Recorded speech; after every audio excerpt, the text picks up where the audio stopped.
Igitondo cyiza, igitondo cy'umugisha kuri mwe muduteze yombi kuri tariki ya 15 z'ukwezi kwa 11 umwaka w'ibihumbi 2025, aho mudukurikiranye muri mu bice bigiye bitandukanye cyangwa se mu myanya igiye itandukanye. Nongeye ndagarutse mbifuriza kugubwa neza cyangwa se mbaha ikaze mu by'ukuri kuri uyu munsi wa none. Namakuru rero tugiye kuba twagarukaho cyangwa se ni byinshi tugiye kuba twareba, ariko unyemerere tuze kugaruka ku ruru ruzinduko rw'umwami wa Qatar utegerejwe mu Rwanda ndetse no muri Repubulika Demokarasi ya Kongo. Uruzinduko ruraza gusiga kimwe abantu mwene mu gihe MONUSCO ivuga ko wari umuyobozi wabo Madame Bintou Keita vuba aha aza kuba yamaze kwegura ku mirimo ye. Turaza kureba uzamusimbura ndetse hari ikomeje kugenda kivugwa kuri we nibijyanye n'iperereza ku mirimo ye. Ibi byo byaba byagaze bite cyangwa se biraza gucura iki, nabyo nyebere tuze kugenda tubigarukaho. Hagati aho ngaho mu gihe imirwano ikomeje mu burasirazuba bwa Repubulika Demokarasi ya Kongo, Wazalendo bongeye gusohora itangazo rikomeye cyane. Turaza no kugaruka rero ku mirwano tureba uko biraba byifashe cyangwa se uko bihagaze iyo mu bice bigiye bitandukanye byakomeje kugenda byumvikanamo urugamba. Nyemera rero kuri insho cyangwa se kuri uyu munota dore n'ubundi kuri izi nyandiko za Wazalendo cyangwa se waza abagaruka n'ubundi kuri urugamba rwanga mu burasirazuba bwa Repubulika Demokarasi ya Kongo. Mwabana mwe urugamba rukomeye cyane. Ni inyandiko ndende rero yashyizweho umukono na Jules Mulumba, ngira ngo tugaruke mwabana mwe. Repubulika Demokarasi ya Kongo iri ku bitero bishya by'abarwanyi b'umutwe wa 23 VDP Wazalendo ibashinja kubangamira ihagarikwa ry'imirwano cyangwa se kuvogera agahenge cyangwa se bizwi nka cessez-le-feu cyangwa se ceasefire. Wazalendo baravuga ko bashinja abo mu mutwe wa 23 gutangiza imirwano kuva ku itariki 13 z'ukwezi k'Ugushyingo. Ibitero mu by'ukuri ngo byakomeje kugenda byibasira imyanya imwe n'imwe cyangwa se ibirindiro bigiye bitandukanye berere muri teritwari ya Masisi. Mu birindiro 23 ngo yaba iribasiriye harimo aho bita Ikazinga, harimo Ntente, harimo Shoa ndetse na Bamfuna. Aha ni muri teritwari ya Masisi. Ibi ngo akaba ari bitero bishya byumvikanye kandi mu misozi irimo Buhaya ireba aho bita Pinga wamunuwe. Mu by'ukuri ibi Wazalendo ikaba ishinja umutwe wa 23 kuba ari yatangije ibitero kandi igasaba ko mu by'ukuri si yose yareba ibiri kuba ikareka guceceka ikagira ikivuga. VDP Wazalendo bavuga ko ibyo bitero ari ukurenga ku masezerano yo guhagarika imirwano yasinywe i Doha ndetse no mu rwego rw'ibiganiro bya Washington. Mu gihe Repubulika Demokarasi ya Kongo ivuga ko ikomeje kubahiriza ibyo yemeje birimo nko guhagarika imirwano ndetse no gukumira ibitero ku mutwe wa 23. Baranenga uburyo bumaze kuba akamenyero aka kantu nako Wazalendo yavuze ati rwose turanenga uburyo bumaze kuba akamenyero aho buri ntambwe ya diplomasi ikurikirwa no kwigarura izindi lokalite ndetse bikorwa n'uruhande rw'umutwe wa 23. Ati rero birabangamira mu by'ukuri imirimo yo kurushaho gushaka amahoro. Ati rero abaturage bo mu burasirazuba bwa Kongo nabo bikababangamira kuko benshi barimo baragenda bava mu byabo. VDP bakaba ngo basaba abashinzwe kureba ishyirwa mu bikorwa ry'amasezerano ku rwego mpuzamahanga kwemeza ibibazo ndetse no gufata ingamba, bakongera gushimangira ko bazakomeza kurengera abaturage mu buryo bubahiriza inzego z'amategeko ndetse na leta. Abo ni Wazalendo. Ni itangazo rya Wazalendo ngira ngo turebe muri iyi nyandiko bashyize ahagaragara ni iki gikubiyemo cyangwa se ni iki kirimo mu by'ukuri. Nkusaba kandi gukanda subscribe cyangwa se sabone niba utarayikora, menya ko urimo uradutengwa kabisa n'abataramukazi. Niba amaze kubikora inyunganizi cyangwa se igitekerezo cyangwa se share, murabizi ko bigendana aba ari by'ingenzi cyane. Hanyuma rero reka dukomeze. Mu by'ukuri ni itangazo ryashyizwe ahagaragara cyangwa se ryashyizwe ahabona na Wazalendo ku itariki 14 z'ukwezi kwa 11 ni ku munsi w'ejo. ndetse PP VDP RDC nimero 025 kwiyongera kw'ibitero rero ngo bya coalition y'umutwe wa 23 bakavugamo ingabo z'u Rwanda RDF, bakavugamo ingabo za Uganda UPDF mu kwica ku mugaragaro ihagarikwa ry'imirwano ryasinywe i Doha ndetse no mu rwego rw'inzira ya Washington. Uyu niwe mutwe w'itangazo ryashyizwe ahabona cyangwa se hanze na Wazalendo. Bati turamenyesha abanyagihugu n'amahanga ko ku itariki 13 Ugushyingo na 25 ingabo za coalition RDF UPDF na 23 bongeye kugaba urukurikirane rw'ibitero bihuriranye ku birindiro byacu bitandukanye biherereye mu karere ka Masisi by'umwihariko ku mihanda ya Nyabiyondo ndetse na Pinga.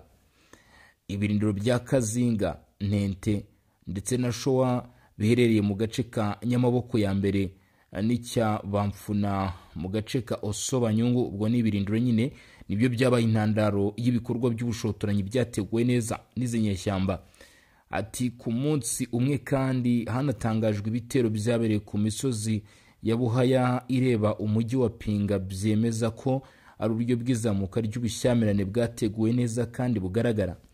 Ibi bikorwa bya gisirikare ngo niho nyura ryivugiramo cyangwa se ryivugira ku masezerano yo guhagarika imirwano yasinywe i Doha na Washington hagati ya Leta ya Repubulika ya Demokarasi ya Kongo ndetse n'u Rwanda ku ruhande rumwe, n'iya Leta ya Kongo yasinywe n'agatsiko ka 23 ku ruhande rundi.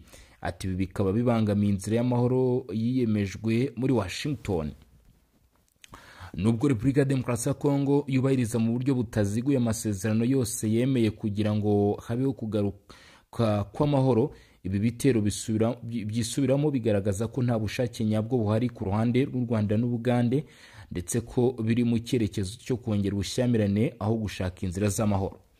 Iri tangazo rikomeza rigira riti VDP iributsa ko iki gikorwa kigoramye kigamije gusenya imbaraga zose z'igihugu, iz'akarere n'iz'amahanga mu kongera gutuza uburasirazuba bwa Kongo, kandi kibangamiye bikomeye abaturage bo mu karere k'ibiyaga bigari, kikaba gishyira mu kaga umutekano rusange.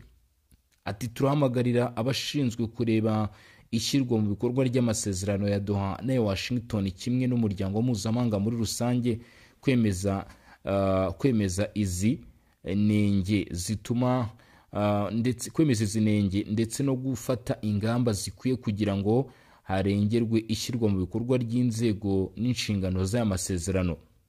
Tuboneraho kumenyesha ko buri gihe hashyizweho ihagarikwa ry'imirwano kandi hari intambwe ikomeye igiye guterwa coalition ihita yiharira izindi lokalite mu buryo bwihuse. Ibi rero natwe VDP Wazalendo ntituzigera na rimwe tubyemera. Ati mu kubahiriza amategeko, inzego za leta n'inshingano zacu nk'abaturage bikorera bakorera Repubulika, VDP Wazalendo Repubulika ya Demokarasi ya Kongo tuzongera gushimangira ko tuzakomeza kurengera abaturage, tubikore twubahiriza amategeko kandi duharanira amahoro. Ati turongera kwibutsa ko inzira ya Doha ya Washington zombi zigomba guagaciro ubwacu, intambara yacu n'ibyifuzo byacu kuko turi uruvugiro rw'abaturage ba Kongo. Ibi rero bikaba ari bikubiye mu nyandiko y'itangazo yashyizwe hanze na Wazalendo ndetse ishyirwaho umukono na Jules Mulumba, umuvugizi wa VDP Wazalendo, nk'uko bigaragara nyine muri iyi nyandiko. Niwe washyizeho umukono Jules Mulumba, ndetse tariki 14 nibwo yashyizwe ahagaragara. Ikaba mu by'ukuri byakorewe Rucuru nk'uko birimo biboneka ngaho kuri inyandiko, bavuga bati rero ibi ngibi bikwiye kuba byagira iki, bikwiye kuba byahagarara. Nyuma y'ibyo rero reka dukomeze n'andi makuru arimo aravugwa yihutirwa cyangwa se ingenzi cyane. Umuyobozi w'ikirenga w'igihugu cyangwa se wa Katari, Emir wa Katari, biravugwa ko azagirira uruzinduko rw'iminsi 2 mu Rwanda mu cyumweru gitaha, nyuma akahava yerekeza mu gihugu cya Repubulika ya Demokarasi ya Kongo. Amakuru agera ku bitangazamakuru aravuga ko Sheikh Tamim bin Hamad Al Thani aza gusura u Rwanda kuwa 2 tariki 18 Ugushyingo 2025, akazahava ahita yerekeza muri Repubulika ya Demokarasi ya Kongo, azagirira ibiganiro n'abakuru b'ibihugu byombi. Emiri yaherukaga guhuza perezida w'u Rwanda Paul Kagame na Felix Tshisekedi wa Repubulika ya Demokarasi ya Kongo. Mu biganiro byari bigamije guhosha umwuka mubi umaze igihe hagati y'ibihugu byombi. Tariki 18 Werurwe 2025 kugeza ubu abakurikiranira ibibera mu karere bemeza ko n'ubundi ikigenzuye umuyobozi w'ikirenga ari ku bibazo by'amakimbirane amaze igihe ibihugu byombi bifitanye. Sheikh Tamim bin Hamad Al Thani yaherukaga mu Rwanda mu ruzinduko rw'akazi rw'iminsi 3 yageze ku itariki 21 Mata 2019 Prito ubwo yageraga mu Rwanda ku kibuga mpuzamahanga cy'indege cya Kigali Kanombe yakiriwe na Perezida w'u Rwanda Paul Kagame we ubwe ku giti cye. Akaba rero agomba kugira uruzinduko hano mu karere ka Afurika y'ibiyaga bigari muri bihugu bibiri, u Rwanda ndetse na Repubulika Demokarasi ya Kongo. Ibihugu kuri ubu ngubu bivuga ko imibanire yabyo itifashe neza nyine kubera ibibazo byo mu burasirazuba bwa Kongo. Dukomeje rero n'izindi ngingo cyangwa se n'andi makuru arimo avugwa, nyemerera dukubitire kuri MONUSCO. Umuvugizi w'ubutumwa bwa MONUSCO yemeje ko Bintou Keita umuyobozi mukuru wabwo azava ku mirimo ye mu mpera z'ukwezi k'Ugushyingo aho kuba muri Gashyantare umwaka utaha wa 2026 nk'uko byari biteganyijwe mbere. Bivuze ko mu mpera z'uku kwezi Bintou Keita araza kuba atakiri kubarizwa ku nshingano ze. Ni mu gihe bivuga ko mu by'ukuri MONUSCO n'ubundi yari abereye umuyobozi itigeze mu by'ukuri igira umusaruro itanga ku bibazo n'ubundi byari bihangayikishije Repubulika Demokarasi ya Kongo. Ndeye Kadilo umuvugizi wa MONUSCO yavuze ko icyo ari icyemezo Keita yafashe ku giti cye. Ibi bibaye nyuma y'inkuru zimaze iminsi zivuga ko Madame Bintou Keita yaba arimo gukorwaho iperereza ku byaha akekwaho. Mu itangazo ryasohowe na MONUSCO bashimangiye ko nta perereza ririmo gukorwa ku muyobozi wayo, ko yewe nta n'ibihano by'imyitwarire yafatiwe nk'uko byakomeje kuvugwa. Itangazo rikaba rinibutsa ko umuryango w'abibumbye ugendera ku mahame yo kutabogama no kwigenga mu bikorwa byawo byose. Ni nyuma yo kuva ku mirimo yo kwa Keita, ubuyobozi bwa MONUSCO buzashyirwa mu maboko y'abahagarariye umunyamabanga mukuru w'umuryango w'abibumbye babiri, umwe ushinzwe kurengera abaturage ndetse no kuyobora ibikorwa icyo bita protection and operations, undi ushinzwe ibikorwa byo guhuza gahunda n'ubutabazi coordination resistance and humanitarian.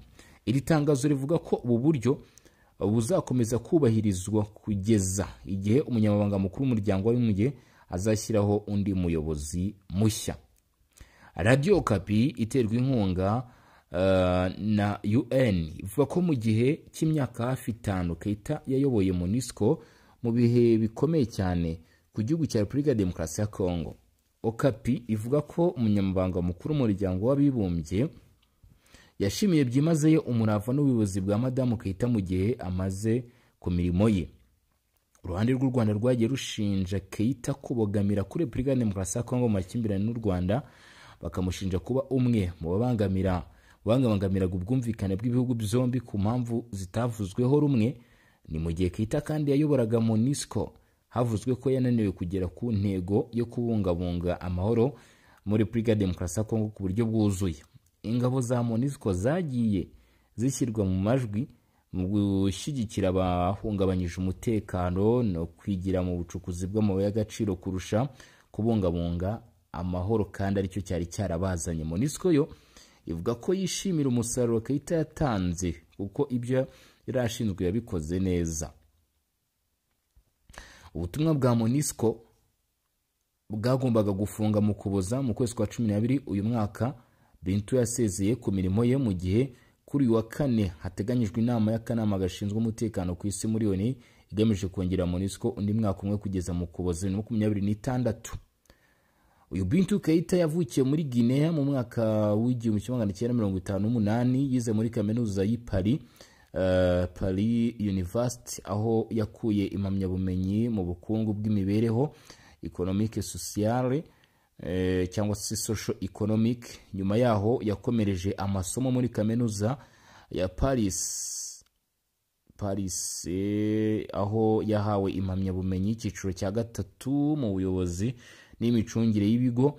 Mu by'ukuri Bintou Keita afite ubunararibonye burenze imyaka 30 mu bikorwa byo kubaka no kubungabunga amahoro, umutekano, iterambere, ubutabazi, uburenganzira bwa muntu cyane cyane mu bihugu biri mu ntambara cyangwa byavuye mu ntambara. Keita yatangiye gukorera umuryango w'abibumbye UN muri 1989. Mu myaka yakurikiyeho yakoze mu myaka itandukanye y'ubuyobozi, yakoze mu myanya itandukanye y'ubuyobozi n'amasomo y'ubunararibonye muri UNICEF, ishami ry'umuryango w'abibumbye ryita ku bana. Yakoreye UNICEF mu bihugu bitandukanye birimo Chad, Repubulika ya Congo, Madagascar, Cape Verde, u Rwanda, u Burundi ndetse no ku cyicaro gikuru cy'uyu muryango. Kuva mu kwa 2019 kugeza ubwo yagenerwaga inshingano muri MONUSCO, yari umwungirije w'umunyamabanga mukuru ushinzwe Afurika mu ishami rishinzwe ubufatanye mu kubaka amahoro, cyo bita Department of Political and Peace Building Affairs and Peace Operations. Mbere yaho hagati ya 2017 na 2018 yari uwungirije w'umunyamabanga mukuru ushinzwe ibikorwa byo kubungabunga amahoro, Peacekeeping Operations. Hagati ya 2015 na 2017 Keita yabaye umuyobozi wungirije w'intumwa y'umuryango w'abibumbye n'umuryango wa Afurika yunze ubumwe muri Sudan. Mbere yaho yari umuyobozi w'ibikorwa byo guhangana n'icyorezo cya Ebola muri Sierra Leone kuva muri Gashyantare cyangwa se mu kwezi kwa kabiri kugeza mu Gushyingo mu kwezi kwa 11 na 15. Kuva muri 2007 kugeza 2010 yabaye umuhuzabikorwa wungirije w'intumwa y'umunyamabanga mukuru w'umuryango w'abibumbye mu Burundi. Ndetse ngira ngo inshingano ze ni nyinshi cyane. Urumva umuntu watangiye mu kazi mu 1989 muri UN muri uyu muryango w'abibumbye, urumva ko awumazemo iminsi, yagiye akora imirimo igiye itandukanye. Rero mw'abantu mwe, ngira ngo twaba dusubikiye ahangaha, ibindi tukaza kubira mu masaha ari imbere tureba uko biraba byifashe. Nge yari Bosco Mutaramu cyane, iyi ni Region Info.